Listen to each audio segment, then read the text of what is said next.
Olá pessoal, vamos para a nossa primeira revisão de inovação e empreendedorismo, disciplina na qual vimos ali quais são os principais recursos que as organizações têm para inovar e tornar-se cada dia mais competitiva frente a um mercado concorrencial de dinâmica acentuada, né? Então, ao longo de todo o curso, vimos diversas das melhores práticas que foram trazidas aí pelo ambiente de mercado, dadas as observações de diversos teóricos que compõem a bibliografia deste curso, e isso vai propiciar um conhecimento mais preciso no âmbito da transformação da informação em conhecimento e das diversas fases da elaboração de produtos inovadores e serviços novos para o mercado, que torna-se assim um compêndio de recursos ou mesmo um kit de sobrevivência para o empreendedor que visa se destacar em um determinado mercado. Então, iniciando aqui a nossa recuperação de argumentos, temos a própria definição de conhecimento. O que é conhecimento? Conhecimento é a compreensão teórica ou prática das coisas, englobando a relação entre informação e prática, originado da experiência, investigação e aprendizado. Temos que o conhecimento é a base da ciência e matéria-prima para as invenções, e o conhecimento só se dá no interior da cabeça das pessoas, ou é fruto da experiência que as pessoas têm no relacionamento com o ambiente onde elas habitam, incluindo as demais pessoas e os demais objetos e recursos materiais que estão conectados ao habitat dessa pessoa.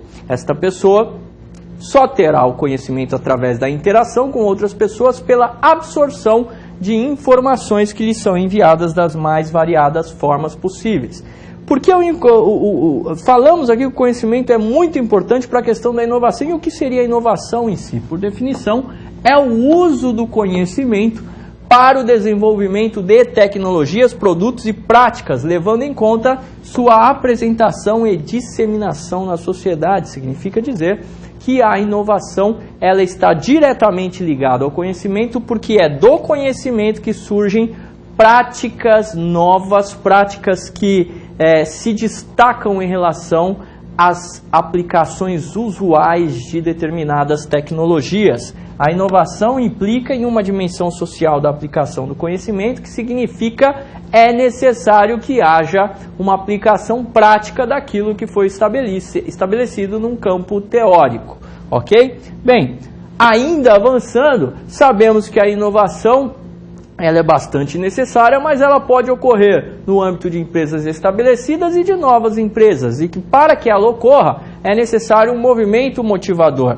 O empreendedorismo, enquanto termo conectado a este tipo de movimento, é um conjunto de processos, práticas e ações voltadas a criar negócios ou organizações. No âmbito dos negócios, podemos ter o empreendedorismo internamente às organizações. No âmbito de novas organizações, dizemos que o empreendedor torna possível a existência de uma nova estrutura de recursos empenhada no desdobramento de processos que geram valor à sociedade. O empreendedor reúne esses recursos necessários para isso e assume a liderança e riscos que podem levar ao sucesso ou fracasso do empreendimento, né? Sempre levando em consideração os riscos e almejando obter os benefícios deste ato. Informação, conhecimento e inovação são conceitos intimamente relacionados. O que seria então a informação frente ao conhecimento e à inovação? A informação é criada com o processamento, cruzamento e contextualização de dados brutos, que são percepções emanadas de um determinado ambiente por outros interlocutores ou pela própria natureza e situação de existência das coisas, de forma que esses dados façam sentido e possam ser interpretados. Ou seja, existe o dado e existe a interpretação acerca do dado, que é o significado embutido neste elemento perceptível. Informação é a base do conhecimento, conhecimento é a base da inovação. A informação, quando é absorvida pelo indivíduo, ou seja, o dado atribuído de sentido é absorvido pelo indivíduo, e esta absorção gera uma remodelagem do conhecimento já existente, que foi gerado a partir da experiência desse indivíduo com o ambiente. É possível que haja uma reformulação desse conhecimento que gere a inovação, que é a aplicação dessa novidade em algo que possa ser construído em termos econômicos ou explorado em termos de geração de valor a uma determinada camada da sociedade ou qualquer indivíduo que venha a necessitar deste valor. Bem, usualmente desdobra-se na literatura de inovação dois tipos de conhecimento. Conhecimento explícito, que é objetivo, racional, sequencial e digital, que nada mais é do que aquele conhecimento que está expresso em algum tipo de suporte informacional, ou seja, conhecimento explícito, em outras palavras, é informação, ou seja, é uma informação que foi gerada a partir do conhecimento de um outro interlocutor que deseja passar ou deixar para a posteridade este conhecimento que ele tem. Ele imprime este conhecimento em algum tipo de suporte, e hoje falamos de um mundo altamente tecnológico, por isso temos diversos tipos de mídias possíveis, né? Mas todo conhecimento explícito tem origem no conhecimento tácito, que é o conhecimento stricto sensu, ou seja, é o conhecimento que foi desenvolvido no âmbito do aspecto cognitivo gerado pela interação do indivíduo com um determinado ambiente. Este conhecimento ele é subjetivo, mesmo porque ele é derivado das percepções individuais e baseadas nas experiências únicas que cada interlocutor tem em relação ao ambiente. Ele é empírico porque ele está baseado na relação direta deste interlocutor com o ambiente.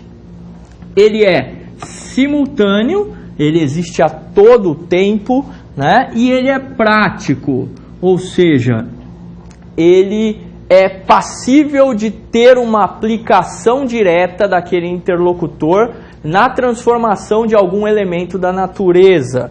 Ele pode ali se utilizar para transformar ou gerar algum tipo de atividade produtiva a partir deste conhecimento tácito. Existe a necessidade, no âmbito das organizações, de fazer a transposição de um tipo de conhecimento para outro, mesmo porque o conhecimento ele precisa fluir ao longo da organização, e nada mais prático para isso do que transportar conhecimento tácito para conhecimento explícito. Significa deixar disponível em informações algo que foi experimentado, vivenciado por outros indivíduos conectados à organização. E existe o outro processo, que é deixar disponível para que seja internalizado conhecimentos que estejam já registrados no formato de informação, que possam ser acessados pelos indivíduos conectados à organização e transformados em novos conhecimentos que motivem aí o surgimento de uma inovação que possa garantir uma competitividade dessa organização nas relações do mercado. Dentro de todo esse contexto, desdobram-se em 4 grandes etapas essa transformação da informação que nós chamamos de modelo de conversão ou processo SES, né? Existem diversos processos desta conversão. Um desses processos é a socialização. A socialização ocorre quando você tem o conhecimento tácito sendo transferido a outros elementos, a outros indivíduos da organização de forma presencial, né? As pessoas se comunicam, as pessoas reagem a exposições visuais daquilo que é o conhecimento adquirido por um dos indivíduos, né? Então não há a transposição desse conhecimento através de um suporte de informação, mas essa informação é passada de maneira direta e por isso não há um registro que fique à posteridade. É aprender com a prática, é aprender diretamente vivenciando as experiências com outras pessoas, né? Então há uma troca dessas experiências de mundo através da socialização. Temos aí um movimento que é o movimento de externalização, que é um processo relacionado ao registro de informações acerca daquilo que é experimentado por um dos indivíduos conectados ao ambiente produtivo. Ou seja, o seu conhecimento tácito se transformará em informação disponível, ou seja, migrarei do conhecimento tácito para o conhecimento explícito, e este conhecimento explícito poderá trafegar em diversos tipos de mídia sem a necessária presença do indivíduo para que ocorra a percepção dessas informações atreladas a esse conhecimento gerado neste relacionamento com o mundo. Além disso, temos a combinação. O que seria a combinação? Bem, combinação ocorre quando temos diversas informações geradas a partir de diversas experiências de outros interlocutores e há ali uma junção dessas informações, todas elas registradas no formato de conhecimento explícito. Então, a combinação dessas informações, que pode gerar ali um compêndio, um outro tipo de abordagem das informações, ela é reconhecida como combinação. E temos também a internalização, que nada mais é do que a recuperação daquelas informações que foram passadas por algum outro interlocutor através de algum suporte informacional e a transposição delas em conhecimento tácito, ou seja, eu passo do explícito para o tácito. Isso ocorre diariamente na vida de todos quando estamos absorvendo qualquer tipo de mensagem que recebemos do meio, mensagem que tem como origem a experiência prévia de algum outro interlocutor, ou seja, alguém desenvolveu algum tipo de informação enviada num determinado suporte, este suporte nos chega, interpretamos este suporte e recombinamos o nosso conhecimento original com as informações que estão chegando, obtendo ali um diferencial de conhecimento que pode ser motivador da inovação de qualquer sentido dentro da organização. Há outras condições promotoras da espiral do conhecimento que são importantes. Primeiro é a intenção, é importante haver uma visão de quais conhecimentos devem ser desenvolvidos para se chegar onde se deseja e agir nesse sentido, ou seja, é necessário ter um objetivo e entender esse processo para se aproveitar dessa dinâmica. A autonomia, onde os membros da organização devem receber autonomia para agir, dados os limites das circunstâncias, ou seja, a organização ela não pode se encerrar num conjunto de práticas engessadas, amparadas por algum tipo de conjunto ou disposição de regras que ancorem o indivíduo num movimento ali de pressão para atividades pré-programadas que não deixem nenhum tipo de margem de ação para que a inovação possa acontecer, né? Indivíduos que têm sua ação condicionada por regras muito rígidas tendem a não inovar. Isso acontece em diversas empresas e temos exemplos de que quando essas regras são flexibilizadas sem a perda do foco naquilo que é o objetivo organizacional, tem-se uma maior probabilidade de emergir inovação e dessa forma a empresa se torna mais competitiva.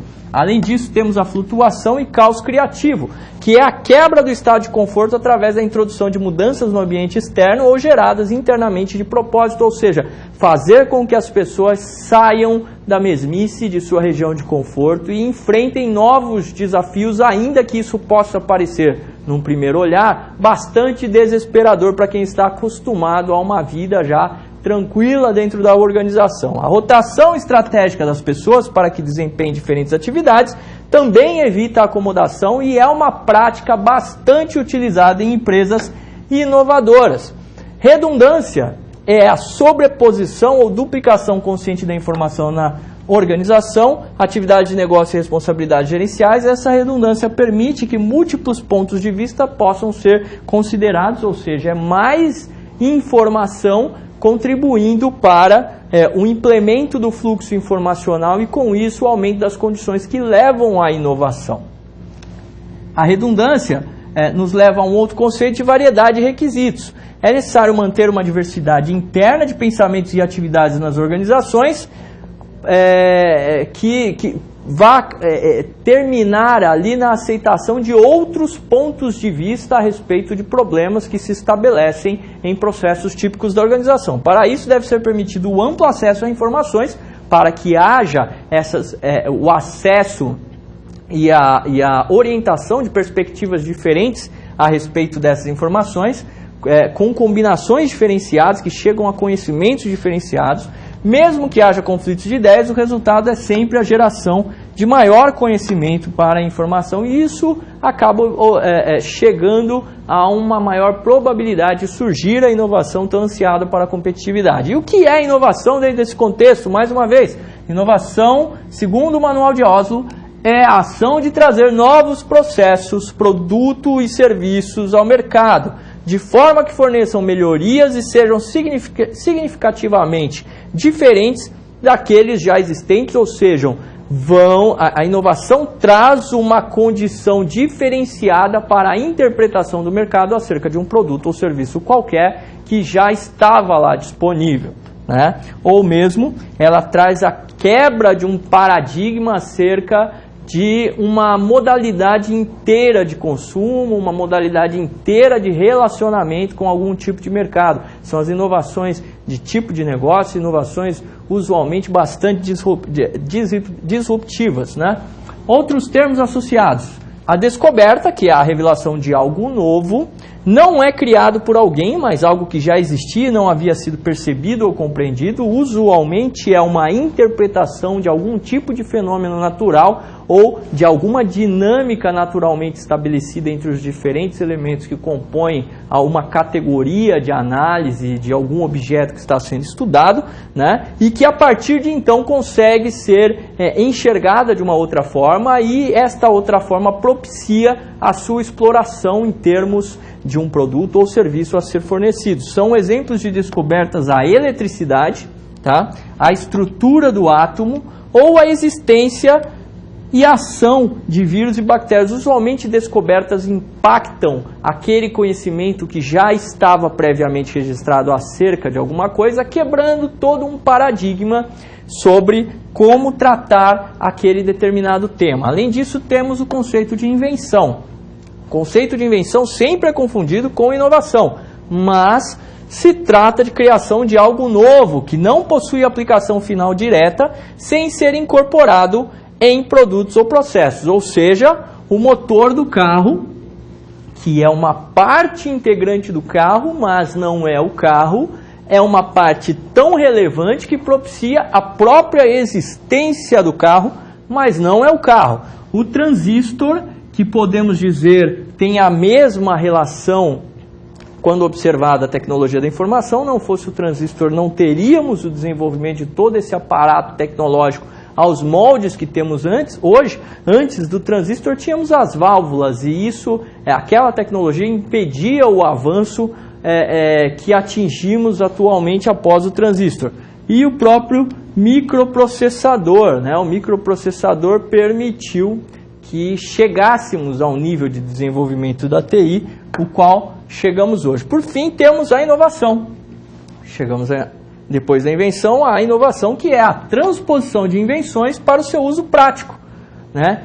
Em produtos que são disponibilizados para a sociedade. Várias inovações são compostas por conjuntos de invenções. Então, para se chegar a algo que realmente reformule o relacionamento de um determinado mercado com uma instância produtiva, um ofertador de algum tipo de serviço, é necessário que surjam antes diversas inovações, diversas invenções.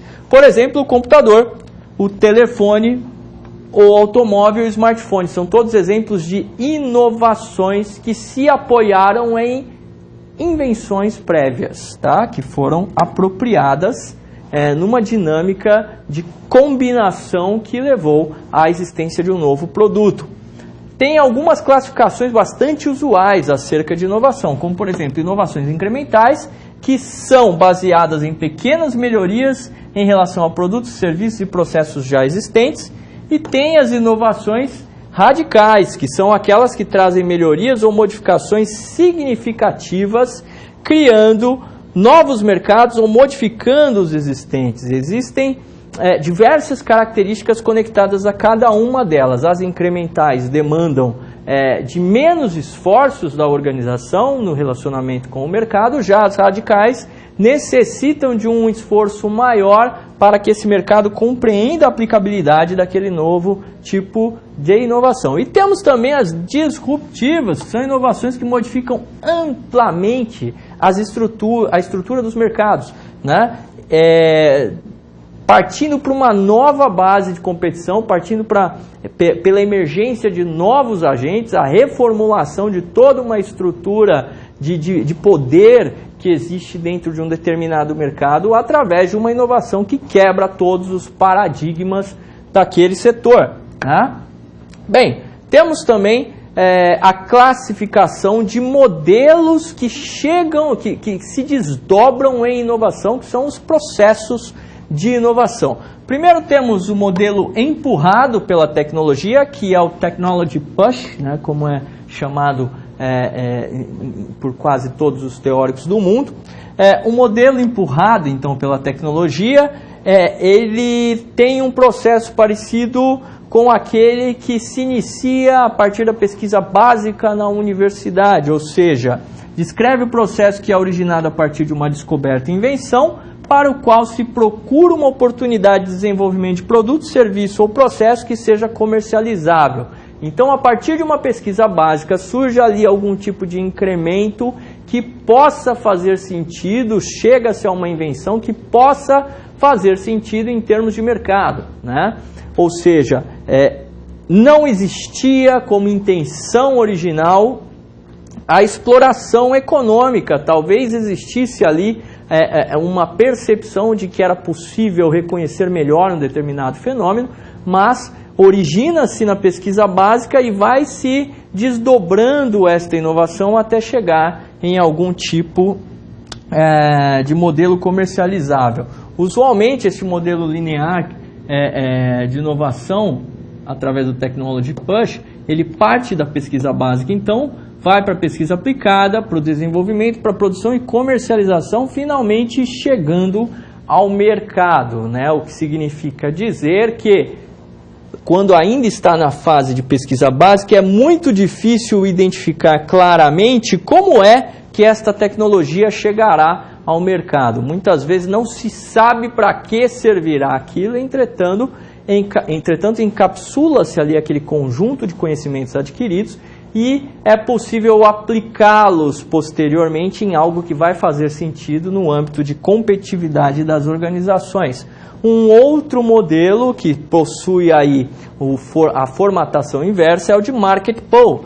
O que é o Market Pull? É o modelo puxado pelo mercado. Neste modelo, a pesquisa de conhecimentos e tecnologias são iniciadas com a motivação de atender alguma necessidade do mercado. Então, inicialmente o mercado sinaliza, precisamos disso, temos essa necessidade, isso daqui é algo que realmente faz parte de uma gama de oportunidades em termos de atendimento de uma demanda de mercado, né? E a pesquisa de conhecimentos e tecnologias são iniciadas a partir da motivação de atender alguma necessidade do mercado. Então, existe uma necessidade de mercado que se desdobra em pesquisa.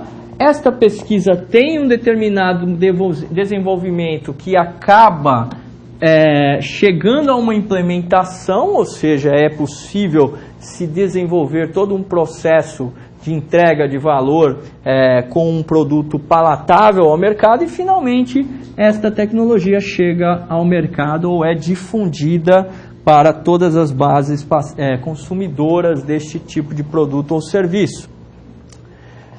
Falamos bastante de inovação e sobre as diversas interpretações acerca das características da inovação e principalmente a conceituação dos diversos elementos conectados ao conceito de inovação. Mas, por trás desse conceito de inovação, temos sempre as pessoas, e as pessoas que, motivadas por uma série de vontades e desejos atrelados à transformação de uma determinada ordem social, empenham recursos para o desenvolvimento de processos de transformação, né? Essas pessoas, elas estão conectadas a um fenômeno chamado empreendedorismo. E o que é o empreendedorismo, segundo Dornelas, é o envolvimento de pessoas e processos que, em conjunto, levam à transformação de ideias em oportunidades, e a perfeita implementação dessas oportunidades leva à criação de negócios de sucesso. Então, quando falarmos de empreendedorismo, estamos falando principalmente de pessoas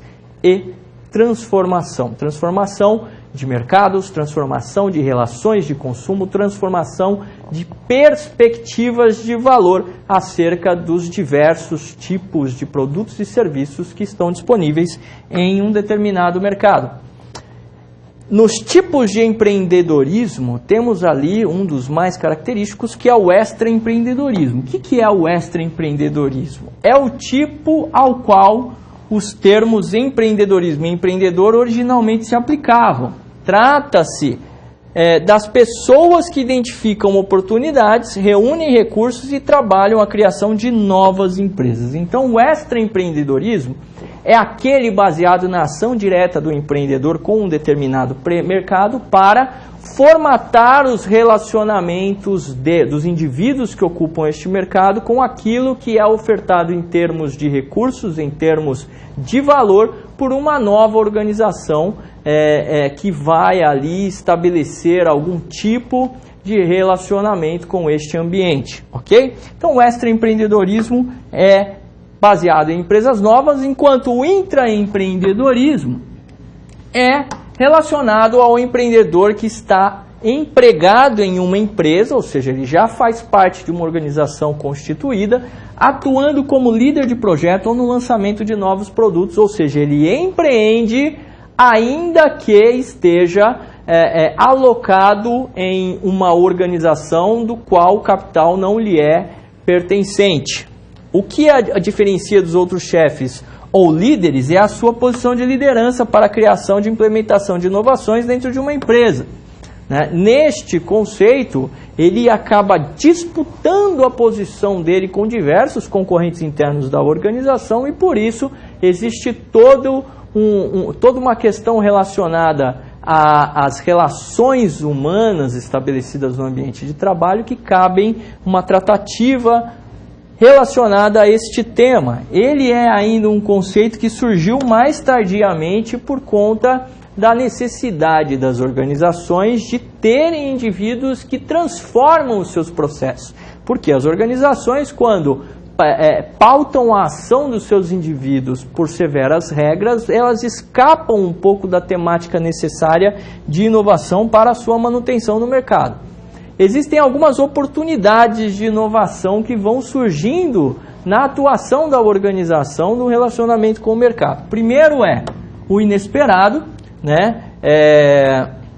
Dizemos que quando a gente consegue compreender o porquê desse sucesso ou fracasso, é possível identificar novas oportunidades de inovação. Sempre o inesperado é aquilo que surge sem uma identificação prévia ou sem que todos estivessem visualizando. É uma oportunidade que cai no colo ali do empreendedor, né? E temos as diversas incongruências, quando algumas empresas acertam, outras não.